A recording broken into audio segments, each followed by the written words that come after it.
প্রতিনিয়ত অনেক গাড়ি চলাচল করে, ফলে এখানে কার্বন ডাই অক্সাইডের ঘনত্ব একটু বেশি থাকে।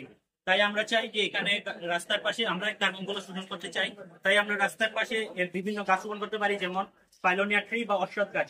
আমরা সাধারণত জানি পাইলোনিয়া ট্রিটি সাধারণ গাছের তুলনায় 10 গুণ বেশি কার্বন ডাই অক্সাইড শোষণ করতে পারে এবং অক্সিজেন ত্যাগ করতে পারে।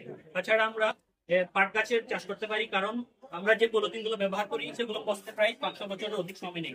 আমরা যদি পাটের ব্যাগ ব্যবহার করি তাহলে সেটা পরিবেশ বান্ধব এবং তাড়াতাড়ি পচে যেতে পারবে। তাছাড়া আমরা রাস্তার পাশে এই কার্বন ডিএসি মেশিনটা স্থাপন করতে পারি। এই ডিএসি মেশিনের লাগানো থাকবে, যেখানে বাতাস ভিতরে প্রবেশ করবে। এর প্রবেশ করতে একটি ফিল্টার পেপার লাগানো থাকবে, যার মাধ্যমে কার্বন ডাই অক্সাইড গুলো ফিল্টার পেপারটি শোষণ করে নেবে এবং মুক্ত বাতাস পেছন দিয়ে বের হয়ে যাবে। এই কার্বন ডাই অক্সাইড গুলোকে আমরা একটি পাইপের মাধ্যমে মাটির নিচে নিয়ে যেতে পারি, কারণ মাটির নিচে প্রচুর তাপ এবং চাপ থাকে। এই তাপ এবং চাপে কার্বন ডাই অক্সাইড গুলো কয়লা এবং পেট্রোলিয়াম বা হিরে পরিণত হবে।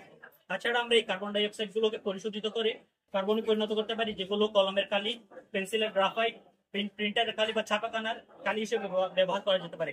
তাছাড়া এই কার্বনকে আমরা ব্যবসায়িক সাইডে সোডা তৈরি ব্যবহার করতে পারি। তো আমরা এই পরীক্ষার মাধ্যমে জানা গেছে যে ডিএসি মেশিনটি পরিবেশের কার্বন ডাই অক্সাইড নিঃসরণ হ্রাস করবে এবং বৈশ্বিক উষ্ণায়ন কমাবে। তাই আমি চকরিয়া শহরে ডিএসি মেশিনের বাস্তবায়ন চাই। একজনের বৃষ্টি বাকি নারীদের মধ্যে কেউ কি প্লিট করবে আর আলাদা এই বক্সগুলোর বাইরে কোনো ফিট আছে?